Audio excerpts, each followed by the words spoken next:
George Soros is a Hungarian-American businessman and philanthropist. As of March 2021, he had a net worth of $8.6 billion, having donated more than $32 billion to the Open Society foundations, of which $15 billion has already been distributed, representing 64% of his original fortune. Forbes called him the most generous giver. Born in Budapest to a non-observant Jewish family, Soros survived the Nazi occupation of Hungary and moved to the United Kingdom in 1947. He studied at the London School of Economics and was awarded a BSc in philosophy in 1951, and then a Master of Science degree, also in philosophy, in 1954. Soros began his business career by taking various jobs at merchant banks in the United Kingdom and then the United States, before starting his first hedge fund, Double Eagle, in 1969. Profits from his first fund furnished the seed money to start Soros Fund Management, his second hedge fund, in 1970. Double Eagle was renamed to Quantum Fund and was the principal firm Soros advised. At its founding, Quantum Fund had $12 million in assets under management, and as of 2011 it had $25 billion, the majority of Soros's overall net worth. Soros is known as the man who broke the Bank of England because of his short sale of $10 billion worth of pounds sterling, which made him a profit of $1 billion during the 1992 Black Wednesday UK currency crisis. Based on his early studies of philosophy, Soros formulated the general theory of reflexivity for capital markets, which he says renders a clear picture of asset bubbles and fundamental/market value of securities, as well as value discrepancies used for shorting and swapping stocks. Soros is a supporter of progressive and liberal political causes, to which he dispenses donations through his foundation, the Open Society Foundations. Between 1979 and 2011, he donated more than $11 billion to various philanthropic causes. By 2017, his donations on civil initiatives to reduce poverty and increase transparency, and on scholarships and universities around the world totaled $12 billion. He influenced the fall of communism in Eastern Europe in the late 1980s and early 1990s, and provided one of Europe's largest higher education endowments to the Central European University in his Hungarian hometown. His extensive funding of political causes has made him a bugaboo of European nationalists. The New York Times reported in October 2018 that conspiracy theories about him have gone mainstream, to nearly every corner of the Republican Party. Numerous American conservatives have promoted false claims that characterize Soros as a singularly dangerous puppet master behind many alleged global plots. Conspiracy theories targeting Soros, who is of Jewish descent, have often been described as anti-Semitic. Early life and education. Soros was born in Budapest in the Kingdom of Hungary to a prosperous non-observant Jewish family, who, like many upper-middle-class Hungarian Jews at the time, were uncomfortable with their roots. Soros has wryly described his home as a Jewish anti-Semitic home. His mother Erzsébet came from a family that owned a thriving silk shop. His father Tivadar was a lawyer and a well-known Esperanto speaker who edited the Esperanto literary magazine Literaturum Mondo and raised his son to speak the language. Tivadar had also been a prisoner of war during and after World War I until he escaped from Russia and rejoined his family in Budapest. The two married in 1924. In 1936, Soros's family changed their name from the German Jewish Schwarz to Soros, as protective camouflage in increasingly anti-Semitic Hungary. Tivadar liked the new name because it is a palindrome and because of its meaning. In Hungarian, Soros means next in line, or designated successor.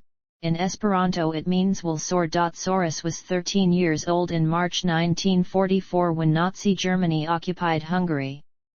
The Nazis barred Jewish children from attending school, and Soros and the other school children were made to report to the Judenrat, which had been established during the occupation. Soros later described this time to writer Michael Lewis. The Jewish council asked the little kids to hand out the deportation notices. I was told to go to the Jewish council. And there I was given these small slips of paper. I took this piece of paper to my father. He instantly recognized it. This was a list of Hungarian Jewish lawyers. He said, "You deliver the slips of paper and tell the people that if they report they will be deported." I'm not sure to what extent he knew they were going to be gassed. I did what my father said. Soros did not return to that job. His family survived the war by purchasing documents to say that they were Christians. Later that year at age 14, Soros posed as the Christian godson of an official of the collaborationist Hungarian government's Ministry of Agriculture, who himself had a Jewish wife in hiding. On one occasion, rather than leave the 14-year-old alone, the official took Soros with him while completing an inventory of a Jewish family's confiscated estate.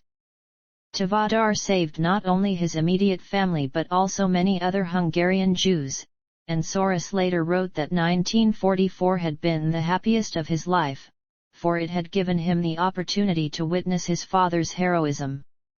In 1945, Soros survived the siege of Budapest, in which Soviet and German forces fought house to house through the city. George and his mother also spent some time hiding with the family of Elza Brandeis and even attended their Lutheran church with them. When he was 17, Soros relocated to Paris before eventually moving to England.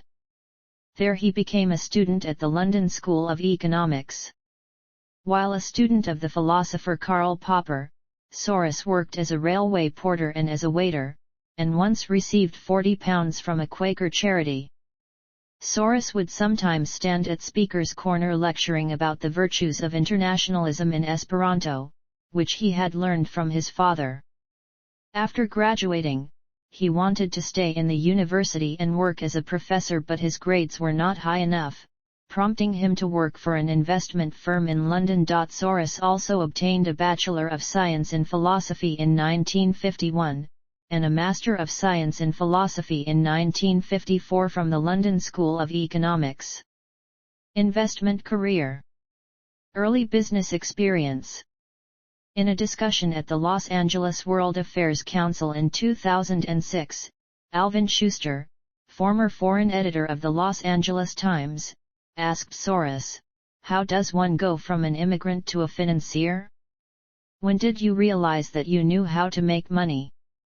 Soros replied, "Well, I had a variety of jobs and I ended up selling fancy goods on the seaside, souvenir shops, and I thought, that's really not what I was cut out to do. So, I wrote to every managing director in every merchant bank in London, got just one or two replies, and eventually that's how I got a job in a merchant bank." Singer and Friedlander. In 1954, Soros began his financial career at the merchant bank Singer and Friedlander of London. He worked as a clerk and later moved to the arbitrage department. A fellow employee, Robert Mayer, suggested he apply at his father's brokerage house, F.M. Mayer of New York. F.M. Mayer. In 1956, Soros moved to New York City, where he worked as an arbitrage trader for F.M. Mayer. He specialized in European stocks, which were becoming popular with U.S. institutional investors following the formation of the coal and steel community, which later became the common market. Wertheim and Co. In 1959, after 3 years at F.M. Mayer, Soros moved to Wertheim and Co. He planned to stay for 5 years, enough time to save $500,000, after which he intended to return to England to study philosophy. He worked as an analyst of European securities until 1963. During this period, Soros developed the theory of reflexivity to extend the ideas of his tutor at the London School of Economics, Karl Popper. Reflexivity posits that market values are often driven by the fallible ideas of participants, not only by the economic fundamentals of the situation. Ideas and events influence each other in reflexive feedback loops. Soros argued that this process leads to markets having procyclical virtuous or vicious cycles of boom and bust, in contrast to the equilibrium predictions of more standard neoclassical economics. Arnhold and S. Bleekroeder. From 1963 to 1973, Soros's experience as a vice president at Arnhold and S. Bleekroeder resulted in little enthusiasm for the job. Business was slack following the introduction of the interest equalization tax, which undermined the viability of Soros's European trading. He spent the years from 1963 to 1966 with his main focus on the revision of his philosophy dissertation. In 1966 he started a fund with $100,000 of the firm's money to experiment with his trading strategies. In 1969, Soros set up the Double Eagle hedge fund with $4 million of investors' capital, including $250,000 of his own money. It was based in Curaçao, Dutch Antilles. Double Eagle itself was an offshoot of Arnhold and S. Bleekroeder's first Eagle Fund, established by Soros and that firm's chairman Henry H. Arnhold in 1967. In 1973, the Double Eagle Fund had $12 million and formed the basis of the Soros Fund.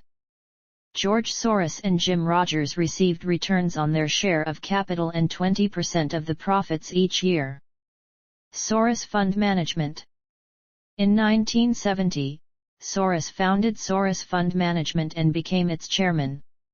Among those who held senior positions there at various times were Jim Rogers, Stanley Druckenmiller, Mark Schwartz, Keith Anderson, and Soros's two sons. In 1973, due to perceived conflicts of interest limiting his ability to run the two funds, Soros resigned from the management of the Double Eagle Fund.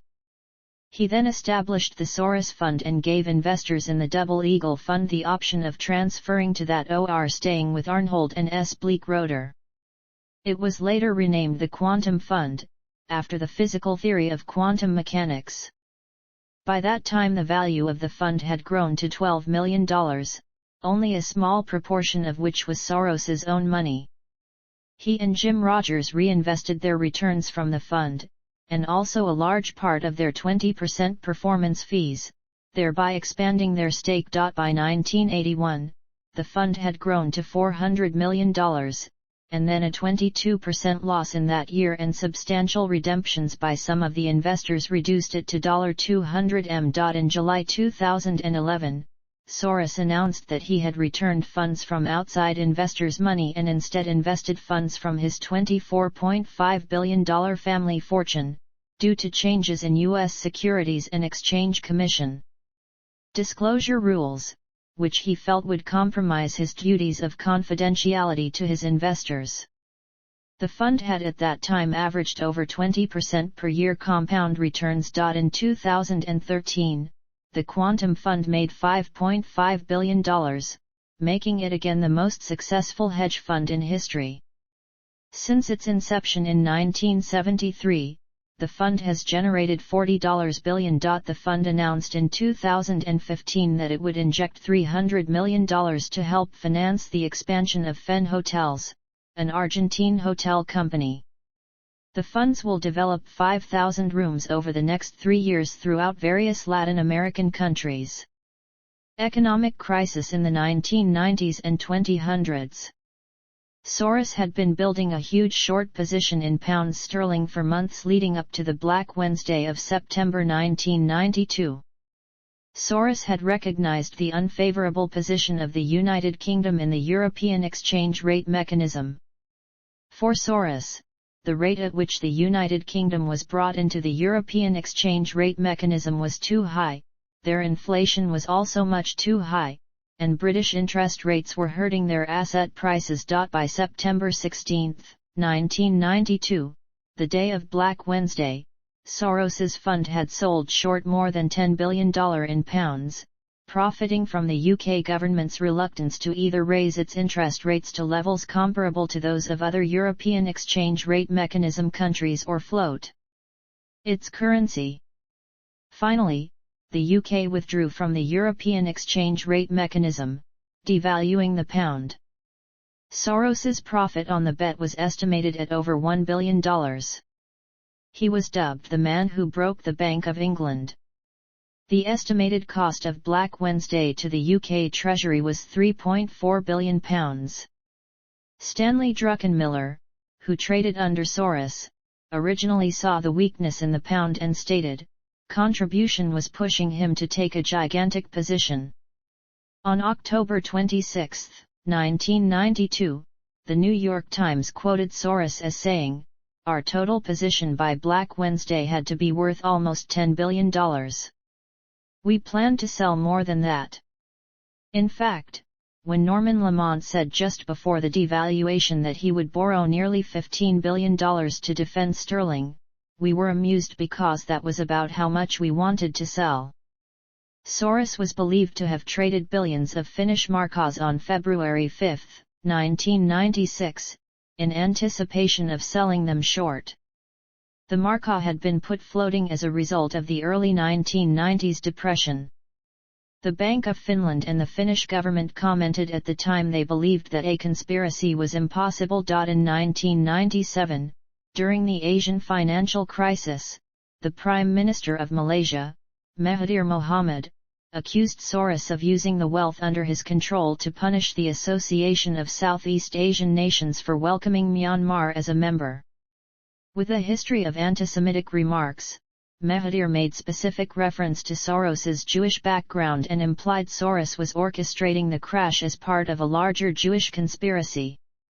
9 years later, in 2006, Mahathir met with Soros and afterwards stated that he accepted that Soros had not been responsible for the crisis.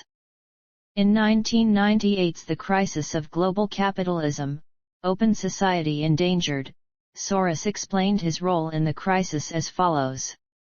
The financial crisis that originated in Thailand in 1997 was particularly unnerving because of its scope and severity.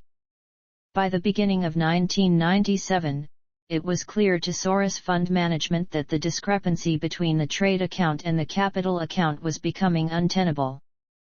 We sold short the Thai baht and the Malaysian ringgit early in 1997 with maturities ranging from 6 months to a year. Subsequently, Prime Minister Mahathir of Malaysia accused me of causing the crisis, a wholly unfounded accusation. We were not sellers of the currency during or several months before the crisis. On the contrary, we were buyers when the currencies began to decline. We were purchasing ringgits to realize the profits on our earlier speculation. In 1999, economist Paul Krugman was critical of Soros's effect on financial markets. Anybody who has read a business magazine in the last few years can be unaware that these days there really are investors who not only move money in anticipation of a currency crisis, but actually do their best to trigger that crisis for fun and profit.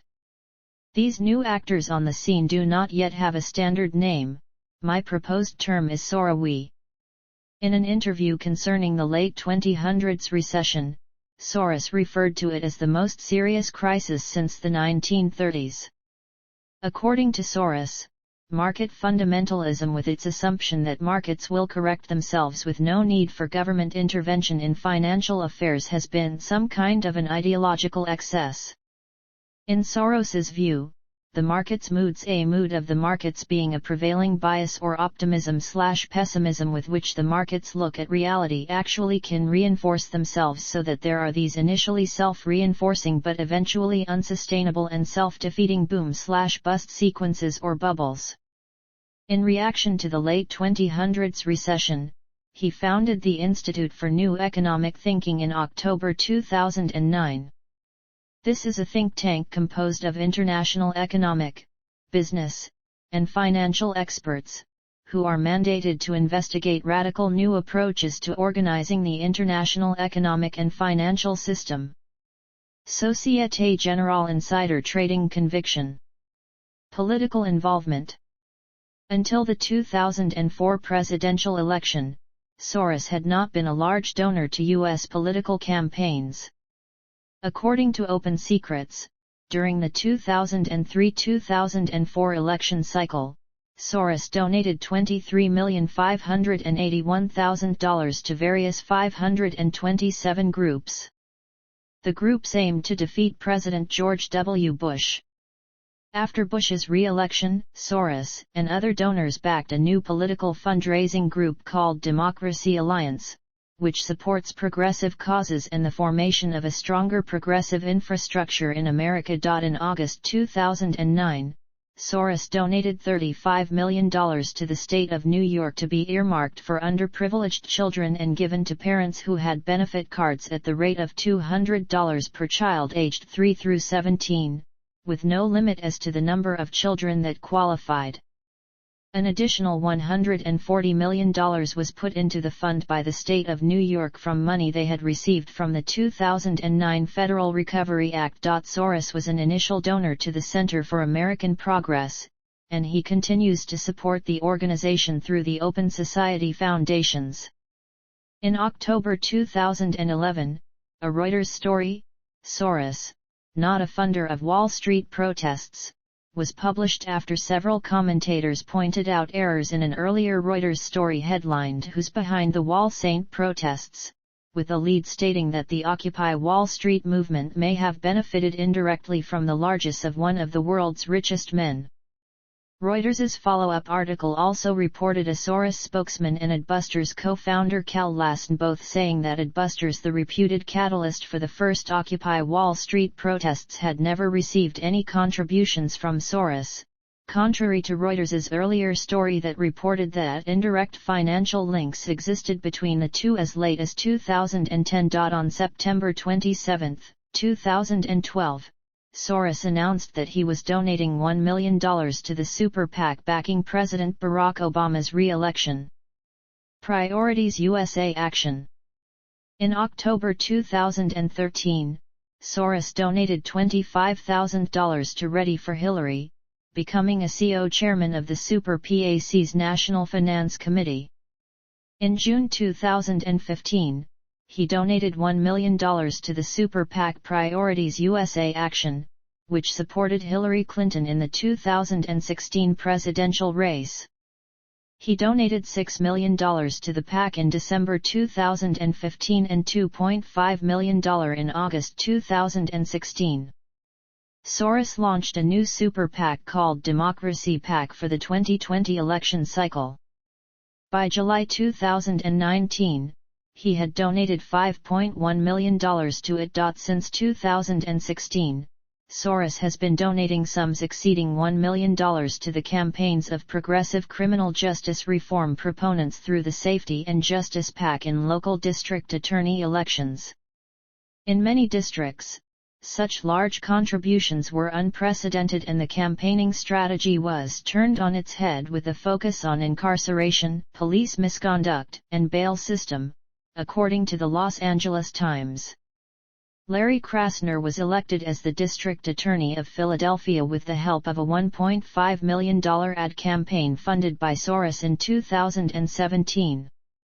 Soros was the largest donor supporting the campaign of George Gaskin for Los Angeles County District Attorney in 2020, contributing $2.25 million to super PACs in Gaskin's favor.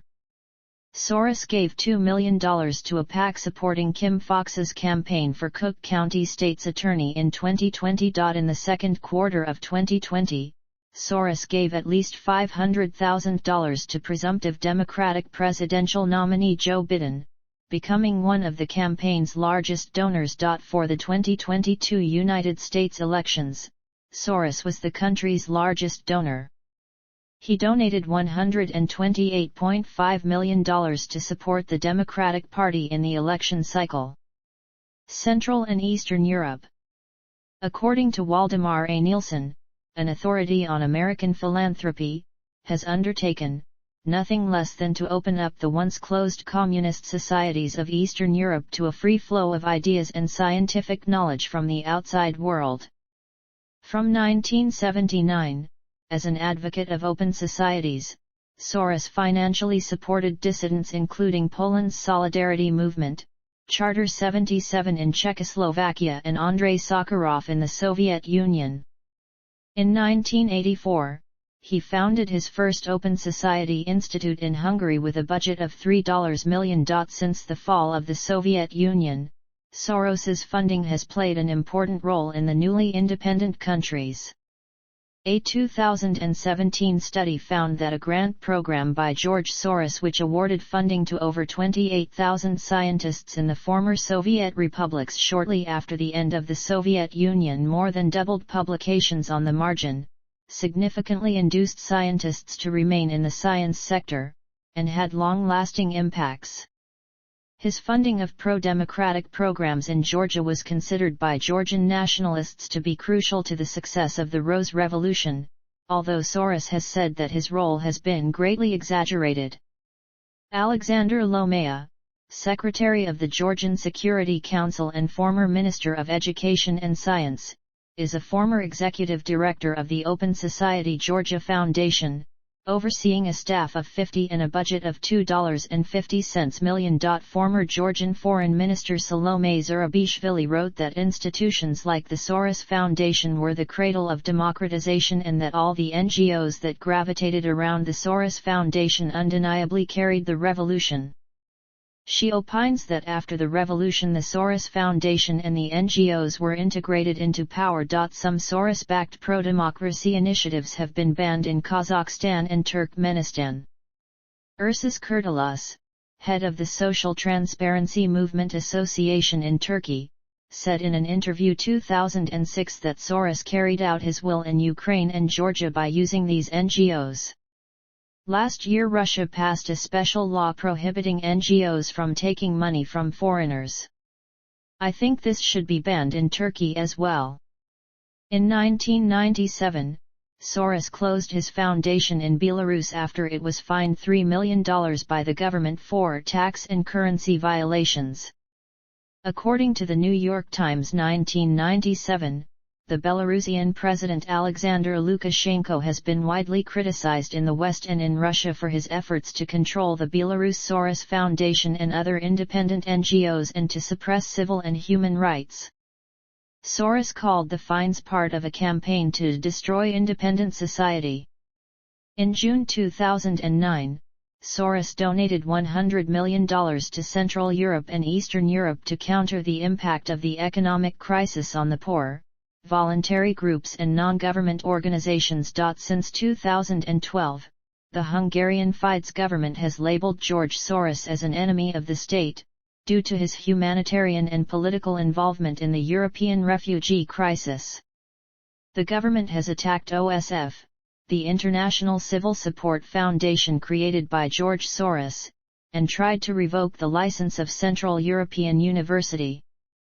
In response, Soros called the government a mafia state. As the 2018 election period started, the government introduced public posters with a photo of Soros to create hostility in the general public towards him, using statements such as "Soros wants millions of migrants to live in Hungary," and "Soros wants to dismantle the border fence."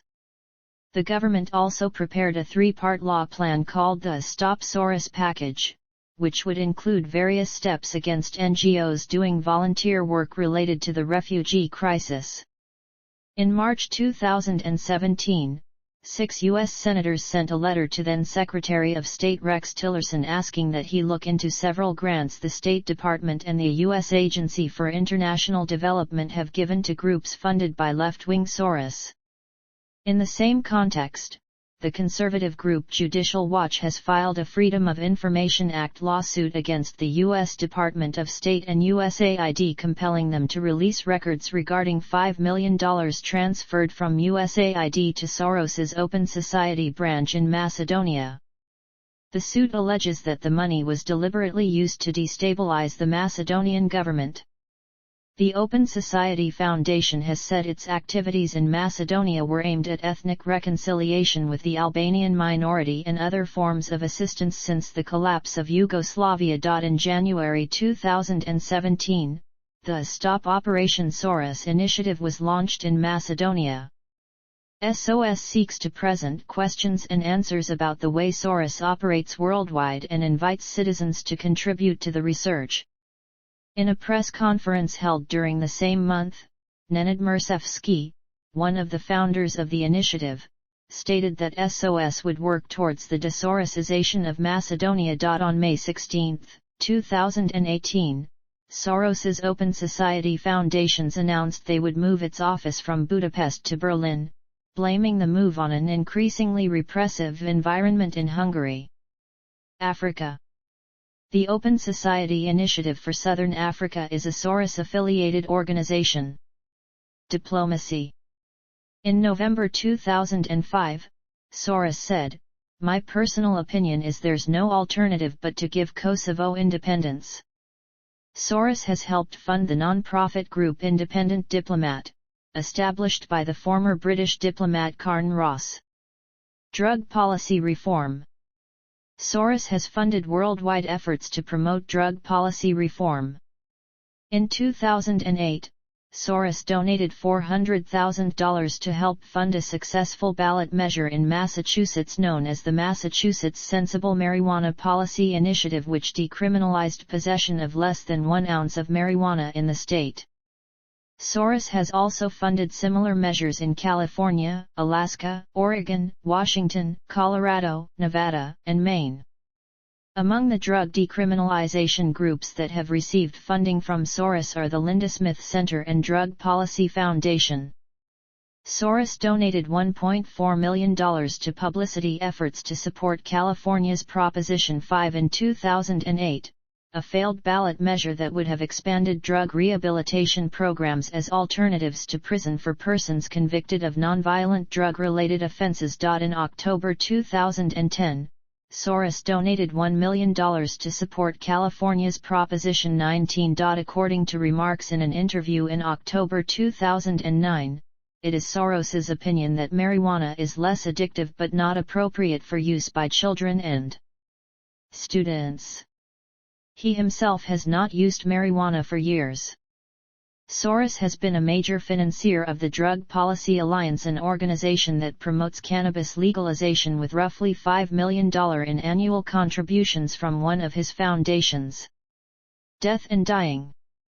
The Project on Death in America, active from 1994 to 2003, was one of the Open Society Institute's projects, which sought to understand and transform the culture and experience of dying and bereavement. In 1994, Soros delivered a speech in which he reported that he had offered to help his mother, a member of the Right to Die advocacy organization Hemlock Society, commit suicide. In the same speech, he also endorsed the Oregon Death with Dignity Act, proceeding to help fund its advertising campaign. Conspiracy theories and threats.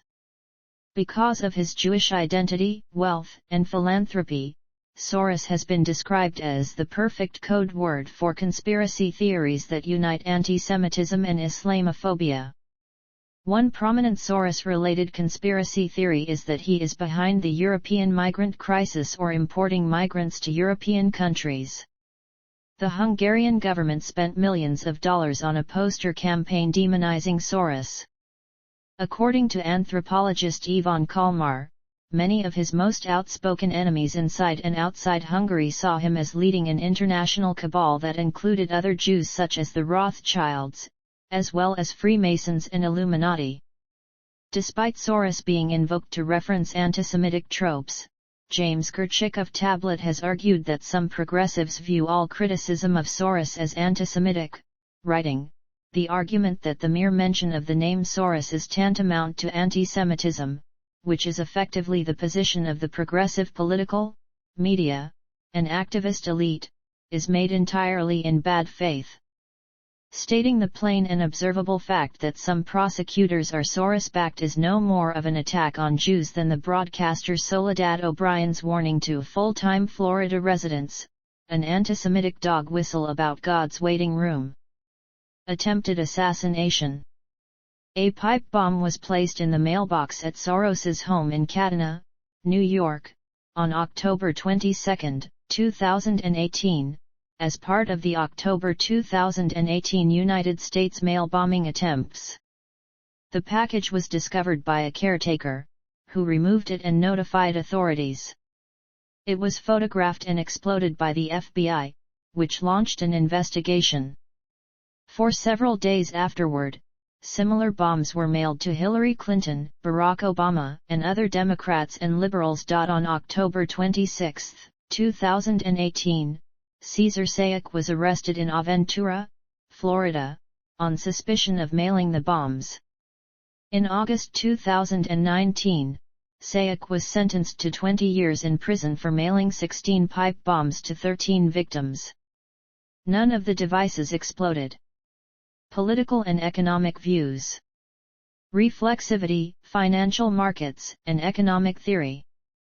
Soros's writings focus heavily on the concept of reflexivity, where the biases of individuals enter into market transactions, potentially changing the fundamentals of the economy. Soros argues that different principles apply in markets depending on whether they are in a near to equilibrium or a far from equilibrium state. He argues that, when markets are rising or falling rapidly, they are typically marked by disequilibrium rather than equilibrium, and that the conventional economic theory of the market does not apply in these situations. Soros has popularized the concepts of dynamic disequilibrium, static disequilibrium, and near equilibrium conditions. He has stated that his own financial success has been attributable to the edge accorded by his understanding of the action of the reflexive effect. Reflexivity is based on three main ideas. Reflexivity is best observed under special conditions where investor bias grows and spreads throughout the investment arena. Examples of factors that may give rise to this bias include equity leveraging or the trend-following habits of speculators. Reflexivity appears intermittently since it is most likely to be revealed under certain conditions, i.e., the character of the equilibrium process is best considered in terms of probabilities. Investors' observation of and participation in the capital markets may at times influence valuations and fundamental conditions or outcomes. A recent example of reflexivity in modern financial markets is that of the debt and equity of housing markets. Lenders began to make more money available to more people in the 1990s to buy houses. More people bought houses with this larger amount of money, thus increasing the prices of these houses. Lenders looked at their balance sheets, which not only showed that they had made more loans, but that the collaterals backing the loans, the value of the houses, had gone up. Thus they lent out more money because their balance sheets looked good, and prices rose higher still. This was further amplified by public policy. In the U.S., home loans were guaranteed by the federal government. Many national governments saw home ownership as a positive outcome and so introduced grants for first-time home buyers and other financial subsidies, such as the exemption of a primary residence from capital gains taxation. These further encouraged house purchases, leading to further price rises and further relaxation of lending standards. The concept of reflexivity attempts to explain why markets moving from one equilibrium state to another tend to overshoot or undershoot. Soros's theories were originally dismissed by economists, but have received more attention after the 2008 crash, including becoming the focus of an issue of the Journal of Economic Methodology. The notion of reflexivity provides an explanation of the theories of complexity economics, as developed at the Santa Fe Institute, although Soros had not publicized his views at the time the discipline was originally developed there in the 1980s. Reflexivity in politics. Although the primary manifestation of the reflexive process that Soros discusses is its effects in the financial markets, he has also explored its effects in politics. He has stated that whereas the greatest threats to the open society in the past were from communism and fascism, the largest current threat is from market fundamentalism.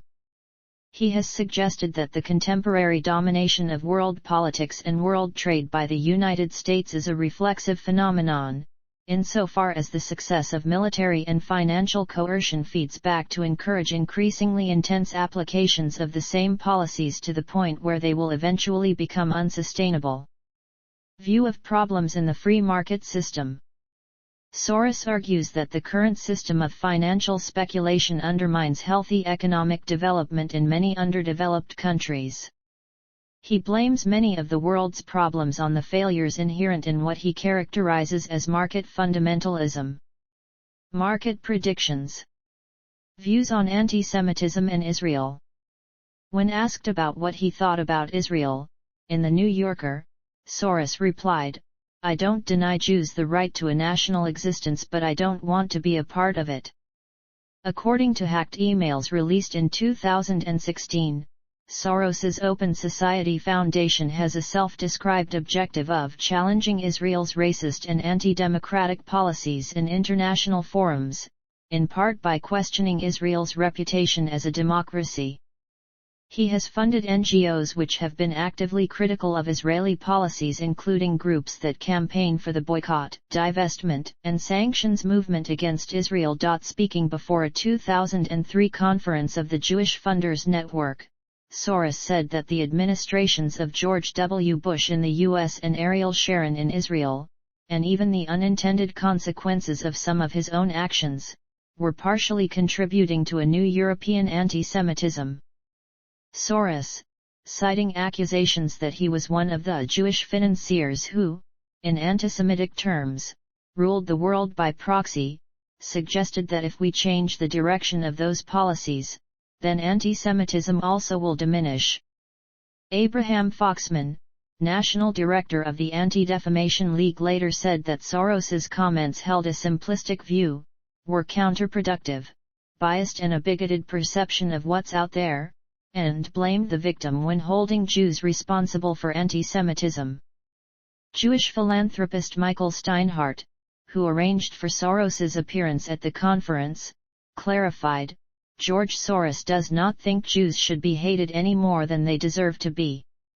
Soros has also said that Jews can overcome anti-Semitism by give up on the tribalness. In a subsequent article for the New York Review of Books, Soros emphasized that, "I do not subscribe to the myths propagated by enemies of Israel, and I am not blaming Jews for anti-Semitism. Anti-Semitism predates the birth of Israel. Neither Israel's policies nor the critics of those policies should be held responsible for anti-Semitism. At the same time, I do believe that attitudes toward Israel are influenced by Israel's policies, and attitudes toward the Jewish community are influenced by the pro-Israel lobby's success in suppressing divergent views." In 2017, Israeli businessman Benny Steinmetz filed a $10 million lawsuit against Soros, alleging that Soros had influenced the government of Guinea to freeze Steinmetz's company BSG Resources out of iron ore mining contracts in the African country due to long-standing animus toward the State of Israel.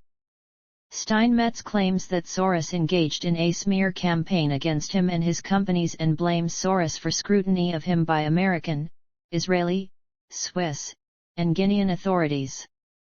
Soros called Steinmetz's suit frivolous and entirely false and said that it was a desperate PR stunt meant to deflect attention from BSGR's mounting legal problems across multiple jurisdictions. During an award ceremony for Imre Kurdish, Soros said that the victims of violence and abuse were becoming perpetrators of violence, suggesting that this model explained Israel's behavior towards the Palestinians, which led to walkouts and Soros being booed. In July 2017, a Hungarian billboard campaign backed by Prime Minister Viktor Orban, which was considered to be anti-Semitic by the country's Jewish groups, vilified Soros as an enemy of the state, using the slogan "Let's not allow Soros to have the last laugh." The campaign was estimated to have cost 5.7 billion forints. According to the Israeli ambassador, the campaign evokes sad memories but also sows hatred and fear, a reference to Hungary's role in the deportation of 500,000 Jews during the Holocaust. Lydia Gall of Human Rights Watch asserted that it was reminiscent of Nazi posters during the Second World War featuring the Laughing Jew. Orban and his government's representatives said they had a zero tolerance of anti-Semitism, explaining the posters were aiming to persuade voters that Soros was a national security risk. Hours later, in an apparent attempt to ally Israel with Hungary, Israel's Ministry of Foreign Affairs issued a clarification, denouncing Soros, stating that he continuously undermines Israel's democratically elected governments by funding organizations that defame the Jewish state and seek to deny it the right to defend itself. Soros's son Alexander said in an interview that his father cares about Israel, and that he would like to see Israel in Yitzhak Rabin's image. His views are more or less the common views in Meretz and in the Labour Party. According to Alexander, Soros supports a two-state solution. The younger Soros recounts that after his bar mitzvah in 1998, his father told him, "If you're serious about being Jewish, you might want to consider immigrating to Israel." In a 2018 interview with the New York Times, Alex Soros, the son of George Soros, when asked about why his father fights for an open society, Soros replied that in a non-Jewish state, a Jew can only feel safe when other minorities are protected, which is one of most important driving forces why his father has been active in his philanthropy. But he had always identified firstly as a Jew, and his philanthropy was ultimately an expression of his Jewish identity, in that he felt a solidarity with other minority groups and also because he recognized that a Jew could only truly be safe in a world in which all minorities were protected. Explaining his father's motives, he said, "The reason you fight for an open society is because that's the only society that you can live in, as a Jew, unless you become a nationalist and only fight for your own rights in your own state." Views on the U.S. On November 11, 2003, in an interview with The Washington Post, Soros said that removing President George W. Bush from office was the central focus of my life and a matter of life and death. He said he would sacrifice his entire fortune to defeat Bush if someone guaranteed it. Soros gave $3 million to the Center for American Progress, $2.5 million to MoveOn.org, and $20 million to America Coming Together. These groups worked to support Democrats in the 2004 election. On September 28, 2004, he dedicated more money to the campaign and kicked off his own multi-state tour with a speech, "Why We Must Not Re-elect President Bush," delivered at the National Press Club in Washington, D.C.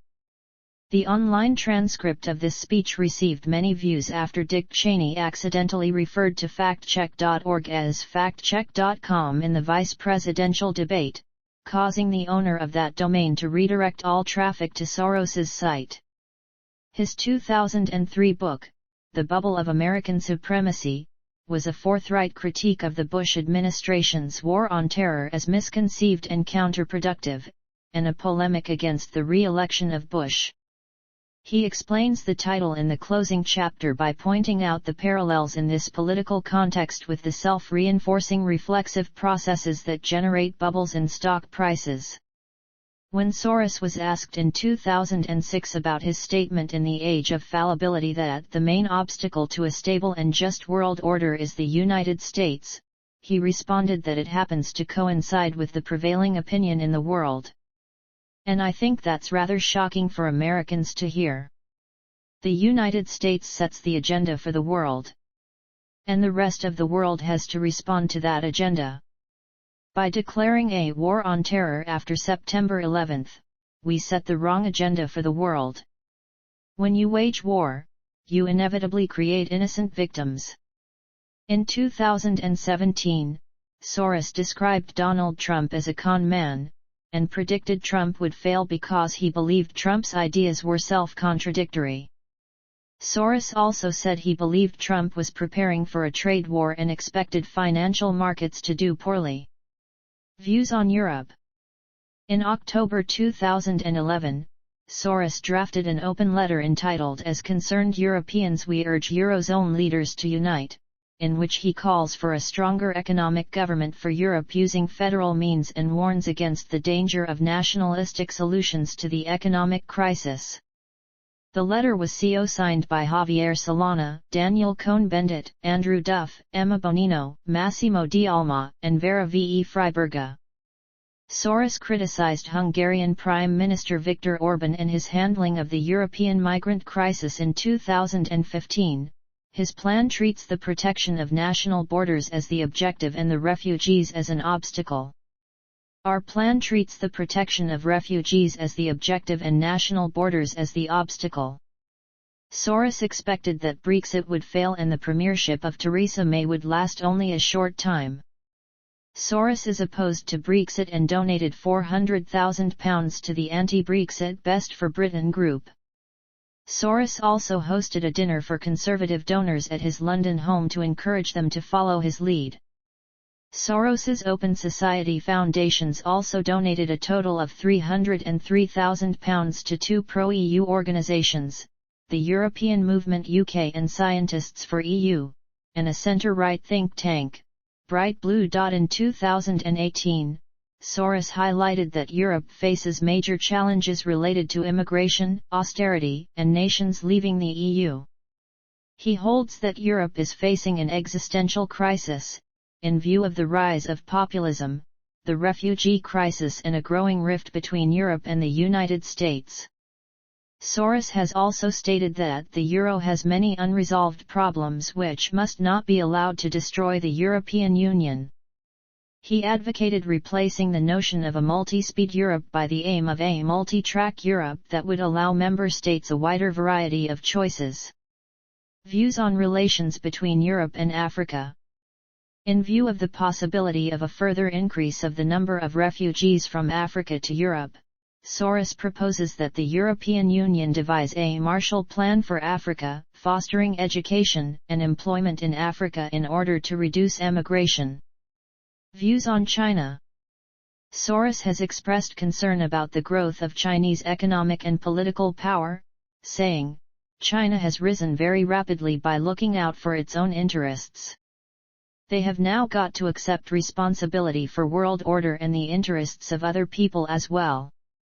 Regarding the political gridlock in America, he said, "Today, China has not only a more vigorous economy but actually a better functioning government than the United States."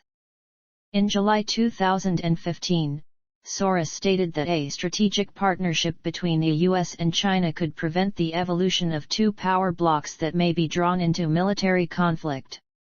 In January 2016, during an interview at the World Economic Forum in Davos, Soros stated that hard landing is practically unavoidable. Chinese state media responded by stating Soros' challenge to the RMB and Hong Kong dollar are doomed to fail, without any doubt. In January 2019, Soros used his annual speech at the World Economic Forum, in Davos, to label Xi Jinping, General Secretary of the Chinese Communist Party and President of China, as the most dangerous opponent of open societies, saying, "China is not the only authoritarian regime in the world but it is the wealthiest, strongest, and technologically most advanced." He also urged the United States not to allow the Chinese technology companies Huawei and ZTE to dominate the 5G telecommunications market as this would present an unacceptable security risk for the rest of the world. Soros also criticized the newest form of China's Big Brother-like system of mass surveillance called the social credit system, saying it would give Xi total control over the people of China. Additionally, Soros is very critical of American companies that ignore Chinese human rights violations for business reasons, for example slamming BlackRock's decision to invest big in China as detrimental to worldwide democracy and U.S. national security. Views on Russia and Ukraine. In May 2014, Soros told CNN's Fareed Zakaria, "I set up a foundation in Ukraine before Ukraine became independent from Russia.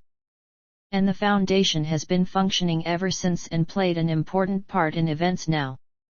In January 2015, he said that Europe needs to wake up and recognize that it is under attack from Russia and urged Western countries to expand economic sanctions against Russia for its support of separatists in eastern Ukraine. In January 2015, Soros called on the European Union to give $50 billion of bailout money to Ukraine. In July 2015, Soros stated that Putin's annexation of Crimea was a challenge to the prevailing world order, specifically the European Union.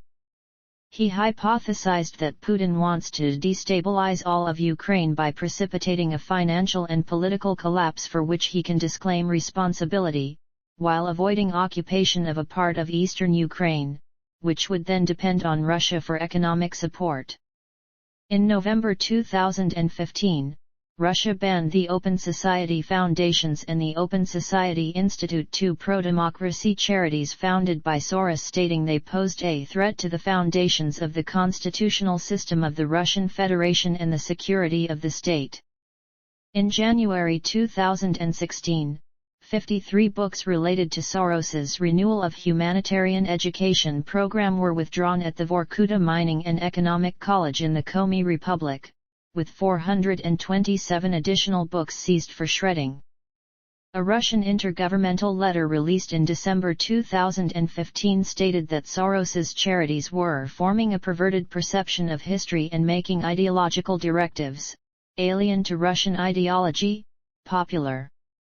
Most of these books were published with funds donated by Soros's charities. In May 2022, Soros stated that the Russian invasion of Ukraine may be the start of a Third World War and that Putin must be defeated as soon as possible.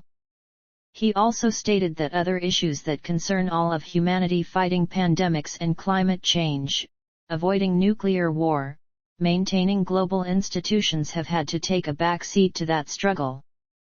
That's why I say civilization may not survive. Wealth and philanthropy.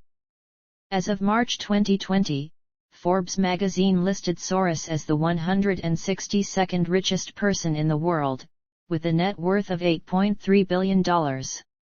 He has also donated 64% of his original fortune, and distributed more than $15 billion through his Open Society foundations. Forbes has called him the most generous giver. Soros has been active as a philanthropist since the 1970s, when he began providing funds to help black students attend the University of Cape Town in apartheid South Africa, and began funding dissident movements behind the Iron Curtain. Soros's philanthropic funding includes efforts to promote nonviolent democratization in the post-Soviet states. These efforts, mostly in Central and Eastern Europe, occur primarily through the Open Society Foundations and National Soros Foundations, which sometimes go under other names. As of 2003, PBS estimated that he had given away a total of $4 billion. The OSI says it has spent about $500 million annually in recent years. In 2003, former Federal Reserve Chairman Paul Volcker wrote in the foreword of Soros's book The Alchemy of Finance, "George Soros has made his mark as an enormously successful speculator, wise enough to largely withdraw when still way ahead of the game. The bulk of his enormous winnings is now devoted to encouraging transitional and emerging nations to become open societies, open not only in the sense of freedom of commerce but more important, tolerant of new ideas and different modes of thinking and behavior."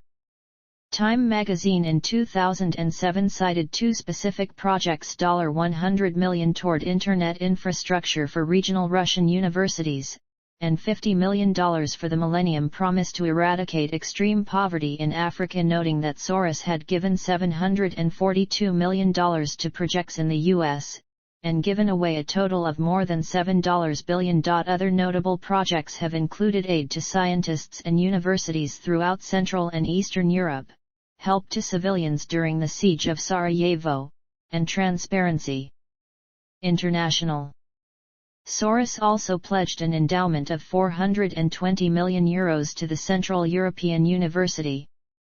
According to National Review Online, the Open Society Institute gave $20,000 in September 2002 to the Defense Committee of Lynn Stewart, the lawyer who has defended controversial, poor, and often unpopular defendants in court and was sentenced to 21/3 years in prison for providing material support for a terrorist conspiracy via a press conference for a client. An OSI spokeswoman said, "It appeared to us at that time that there was a right to counsel issue worthy of our support," but claimed later requests for support were declined. In September 2006, Soros pledged $50 million to the Millennium Promise, led by economist Jeffrey Sachs, to provide educational, agricultural, and medical aid to help villages in Africa enduring poverty. The New York Times termed this endeavor a departure for Soros, whose philanthropic focus had been on fostering democracy and good government, but Soros noted that most poverty resulted from bad governance. Soros played a role in the peaceful transition from communism to democracy in Hungary and provided a substantial endowment to Central European University in Budapest. The Open Society Foundations has active programs in more than 60 countries around the world, with total expenditures currently averaging approximately $600 million a year. On October 17, 2017, it was announced that Soros had transferred $18 billion to the Open Society Foundations. In October 2018, Soros donated $2 million to the Wikimedia Foundation via the Wikimedia Endowment Program. In July 2020, Soros's foundations announced plans to give $220 million in grants for racial justice groups, criminal justice reform and civic engagement. Personal life. Soros has been married 3 times and divorced twice. In 1960, he married Anneliese Witzchok. Anneliese was an ethnic German immigrant, who had been orphaned during the war. Although she was not Jewish, she was well liked by Soros's parents, as she had also experienced the privation and displacement brought about by World War II. They divorced in 1983. They had 3 children. Robert Daniel Soros, the founder of the Central European University in Budapest, as well as a network of foundations in Eastern Europe. In 1992, he married Melissa Robin Schiff at the Temple Emmanuel in New York City. The Rabbi Dr. David Posner officiated the ceremony. Andrea Soros Kolombal, the founder and president of Trace Foundation, established in 1993 to promote the cultural continuity and sustainable development of Tibetan communities within China. She is also a founding partner and member of the board of directors of the Acumen Fund, a global venture fund that employs an entrepreneurial approach in addressing the problems of global poverty. She is married to Eric Kolombal. Jonathan Tavadar Soros, a hedge fund manager and political donor. In 2012, he co-founded Friends of Democracy, a super PAC dedicated to reducing the influence of money in politics. In 1997, he married Jennifer Ann Allen. In 1983, George Soros married Susan Weber. They divorced in 2005. They have 2 children. Alexander Soros. Alexander has gained prominence for his donations to social and political causes, focusing his philanthropic efforts on progressive causes that might not have widespread support. Alexander led the list of student political donors in the 2010 election cycle. Gregory James Soros, artist. In 2008, Soros met Tamiko Bolton. They married September 21, 2013. Bolton is the daughter of a Japanese-American nurse and a retired naval commander, Robert Bolton. She was raised in California, earned an MBA from the University of Miami, and runs an internet-based dietary supplement and vitamin sales company. Soros's older brother Paul Soros, a private investor and philanthropist, died on June 15, 2013. Also an engineer, Paul headed Soros Associates and established the Paul and Daisy Soros Fellowships for Young Americans. He was married to Daisy Soros, who, like her husband, was a Hungarian Jewish immigrant, and with whom he had 2 sons, Peter and Jeffrey. Peter Soros was married to the former Flora Fraser, a daughter of Lady Antonia Fraser and the late Sir Hugh Fraser, and a stepdaughter of the late 2005 Nobel laureate Harold Pinter. Fraser and Soros separated in 2009. In 2005, Soros was a minority partner in a group that tried to buy the Washington Nationals, a Major League Baseball team. Some Republican lawmakers suggested that they might move to revoke Major League Baseball's antitrust exemption if Soros bought the team. In 2008, Soros's name was associated with AS Roma, an Italian association football team, but the club was not sold. Soros was a financial backer of Washington Soccer LP, the group that owned the operating rights to Major League Soccer club DC United when the league was founded in 1995, but the group lost these rights in 2000. On August 21, 2012, BBC reported SEC filings showing Soros acquired roughly a 1.9% stake in English football club Manchester United through the purchase of 3.1 million of the club's Class A shares. In a 1998 interview with CBS News, Soros said he was not religious and did not believe in God. Honors and awards. Soros received honorary doctoral degrees from the New School for Social Research, the University of Oxford in 1980, the Corvinus University of Budapest, and Yale University in 1991.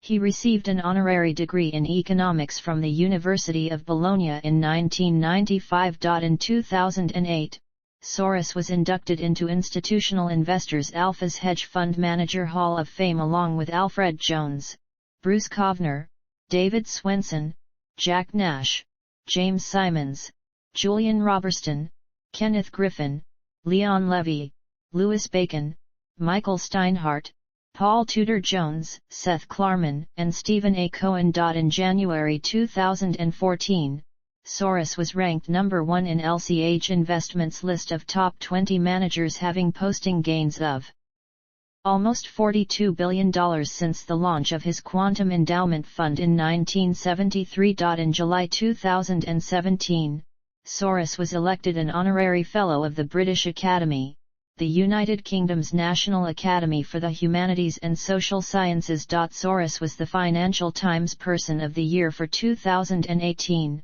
with the FT describing him as a standard-bearer for liberal democracy, an idea under siege from populists. In April 2019, Soros was awarded the Ridenauer Prize for Courage. In his acceptance address, Soros said, "In my native Hungary, the government of Viktor Orban has turned me into the supervillain of an alleged plot to destroy the supposed Christian identity of the Hungarian nation. Donate the prize money associated with this award to the Hungarian Spectrum, an online English-language publication that provides daily updates on Hungarian politics. It renders an important service by exposing to the world what Prime Minister Viktor Orban is telling his own people. It deserves to be better known and supported." Publications and scholarship. Books authored or co-authored. The Tragedy of the European Union, Disintegration or Revival. ISBN 978-1-61039-421-5. Financial Turmoil in Europe and the United States, Essays. ISBN 978-1-61039-161-0. The Soros Lectures at the Central European University. ISBN 978-1-58648-885-7. The New Paradigm for Financial Markets, The Credit Crisis of 2008 and What It Means. ISBN 978-1-58648-683-9. The Age of Fallibility, Consequences of the War on Terror. ISBN 978-1-58648-359-3.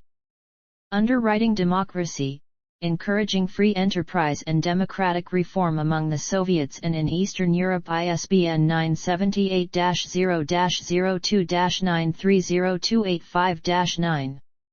George Soros on Globalization. ISBN 978-1-58648-125-4.